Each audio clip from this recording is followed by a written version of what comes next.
Welcome back to the Home Lab, and I've got a really unusual and interesting build to show you today. It's a new take on the hourglass, and perhaps there's been nothing like it since the invention of the hourglass in the 14th century.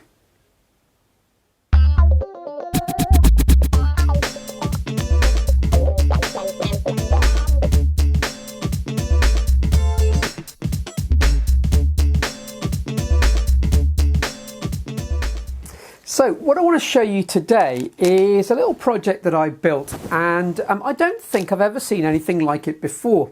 I call it the sand Vari-Timer. It's a variable time sand hourglass, and this has been the most frustrating project I think I've ever done. In fact, I very nearly gave up, but with a bit of persistence and resilience, I sort of got there in the end, and I hope you are pleased with the result. So just before we start, again, I want to say an absolutely huge thank you to all of you for supporting my channel, and particularly for leaving such interesting and informative comments. I'm also really grateful, as you know, to PCBWay for sponsoring these videos and encouraging me to make more and more of them.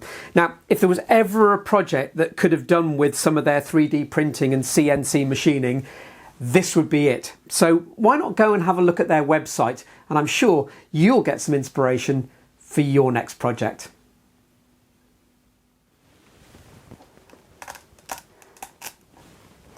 So I've always liked sand timers, and I've always wanted to own one of those really big ones, but I've never had one apart from the little tiny one my dad used to time boiled eggs, and maybe the ones that you used to have in some kind of board games when I was younger. But they've been around since about the 14th century, and they had a whole range of uses. One of them that was particularly important was for navigation whilst sailing ships across the ocean. And apart from the fact, of course, they don't need an electrical supply or batteries or anything like that, they have the huge advantage that they're not affected by temperature or humidity, and in fact not that affected by the movement of the boat. So they were quite a useful timing device before Harrison and people like that developed marine chronometers, marine clocks.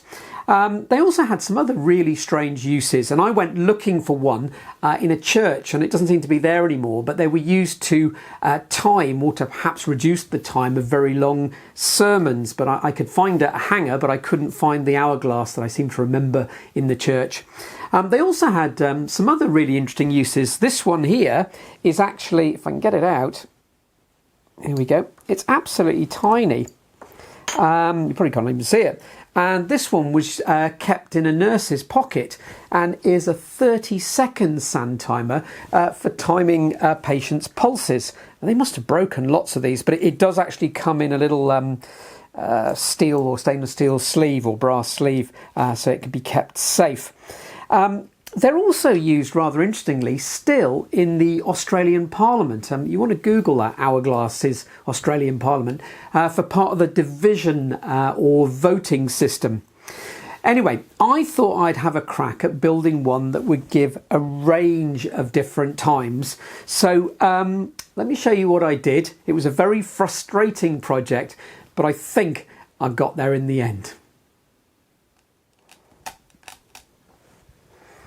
Oh, I was just thinking that those of you that have never seen an hourglass or a sand timer are possibly familiar with it for a really annoying reason, that you used to get them, or maybe you still do, on computer screens showing that some process is locked up or taking ages. And there's a really strange version of this. I've seen one where the hourglass sort of rotates on the screen. Maybe it has to reset and reset and reset.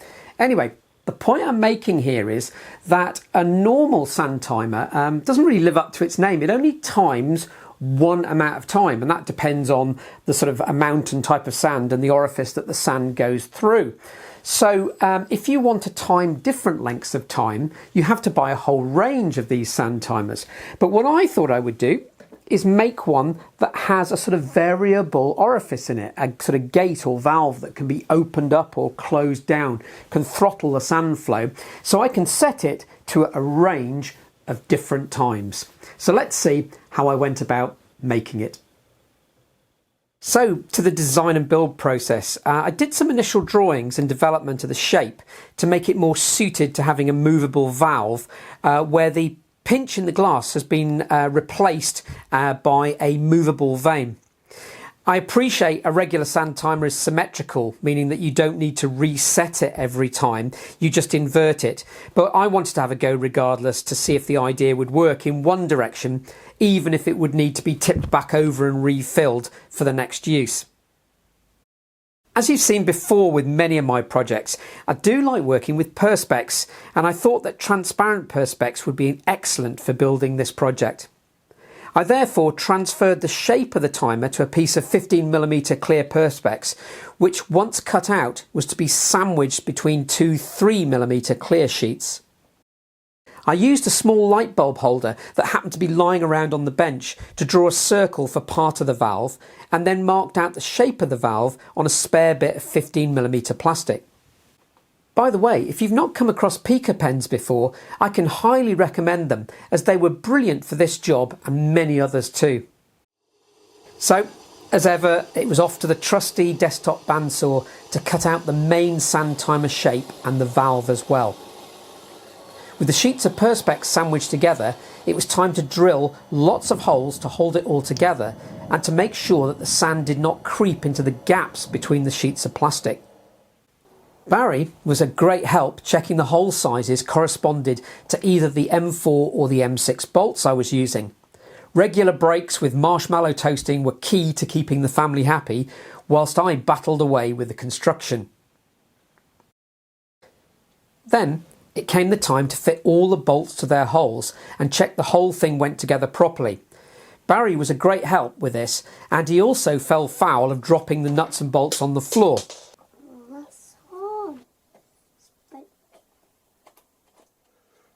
With the construction checked, it was time to take it partly apart again and gently spoon in some of the blue children's craft sand I'd bought. Once filled, I realised that I had perhaps put in too much sand, as regular hourglasses do not normally have a completely filled bulb, so I spooned a bit out of it again. Finally, it was time to bolt it all back together again. With a few bolts in place, I could remove the last of the protective covering and get a better view of what it might look like when finished. Now, it was just a case of screwing on all of the remaining nuts and tightening them up gently. For this, I find using nut drivers makes things much easier, as you're less likely to over-tighten them or scratch the perspex as you might with a spanner. I've always found these red-handled RS component tools fantastic, and some I've had since I was a teenager, which shows you just how long they last. In hindsight, I should have clamped it all together when adding the sand, as there was a little bit of bleed between the layers of perspex, which I'd hoped to avoid. But I wasn't about to take it all apart and start again. Or was I? As soon, disaster was to strike.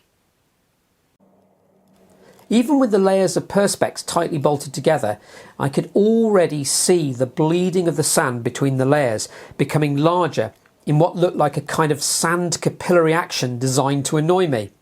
This was not good news.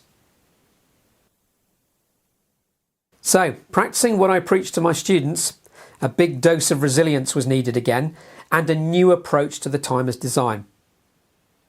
Back off into the garden to take it all apart and remove the offending blue sand, which I'd become rather tired of as it was getting everywhere. The plan was to raid Barry's sandpit and get some sand with a larger grain size that would not get in between the layers of perspex. Whilst tidying up the garage, I noticed that I had a bag of 8,000 3mm steel ball bearings left over from my Tesla valve project, and they seemed perfect for the job. So with those loaded, it was time to have another go at seeing how it worked. Well, those didn't work either, as they jammed together or just flowed through rather too quickly. So I helped myself to some sand from Barry's sandpit and had a third trial. This worked, but failed in the same way as the blue sand, as it spread between the sheets of perspex again.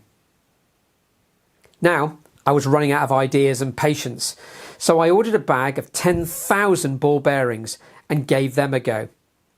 I know I've said this before, but it's funny how, if you take the time to make things from scratch, you mull over the design as you go along and make changes and improvements.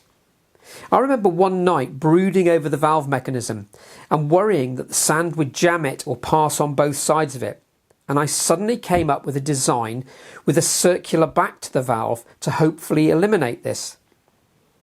With little or no luck with the sand, I bought rather too many 2mm glass beads to try. I was hoping this would be the solution to all the problems I'd had, so it was a quick job to pour the beads in, replace some of the more important bolts and give it a go. I felt I must have the solution to the problems I've had, but yet again, failure, as the beads were still too large and just clogged up the valve, as well as sticking to the clear plastic due to static build-up. My patience and resilience tried to the limits. It was time to take stock. I did have some 0.5mm ball bearings, which I think would have done the trick, but the cost of buying enough of these was prohibitive, with the added risk of them not working. So it was back to the original blue sand after all this hard work. As much as I really did not want to do it, to stop the sand getting between the sheets of Perspex, I would now have to glue the layers together, meaning that this was my last chance, as there'd be no way to get it apart again if things did not work. I guess I could have made some kind of gasket, but that was a whole lot more stress that I didn't want to get into, and also it probably would be visible in the clear plastic. By now, I just wanted to get this project finally finished. But at last minute, I decided to add a whole lot of self-tapping screws to the front and back sheets to hold them much tighter together, with the hope that the sand would not get between them. With holes drilled, I realised that one sheet was upside down, so all the holes were in the wrong place. My resilience was at its very limit by now, so I ordered a new sheet of clear plastic and re-drilled all of the holes. This time I gave it a polish with Viewplex, fantastic stuff which reduces static, and then cleaned all the fingerprints that were on the sheets and partly screwed it together, making it look more like a medieval torture device than a sand timer. By now I'd had enough of this supposedly simple project, so I added the blue sand once again and tightened up the remaining bolts. Even though the sheets were pressed closely together, the sand still seemed to creep under them without me doing anything. It seemed to be almost a form of solid capillary action. So, for the moment of truth, I turned it over for the last time, and this is what happened.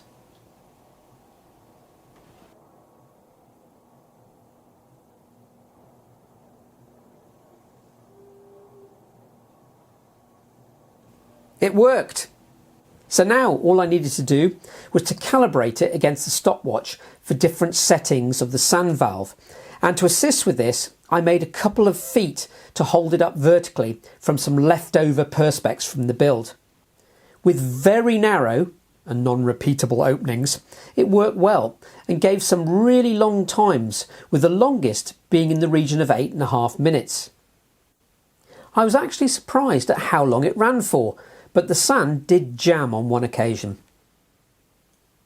As the valve was open more and more, the times became much quicker, with the values down to a few seconds being measured. This calibration took a while, and it was far from repeatable, but short of completely giving it up as a lost cause, I decided to label it and call it a day.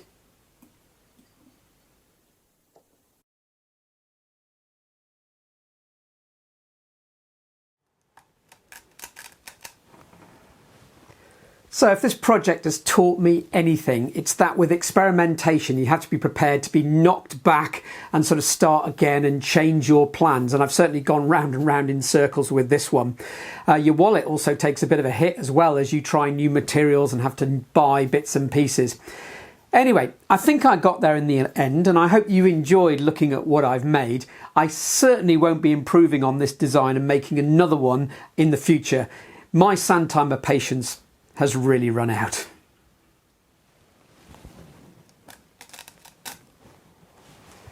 So that's the sand Vari-Timer, and that'll be going on the shelf of all the things that I've built for the YouTube videos, and I won't be touching it again because it's been such a frustrating project.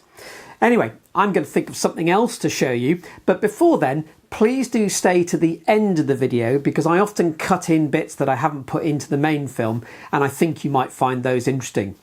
But I'll get another project up and running, and I do hope you'll join me for that one.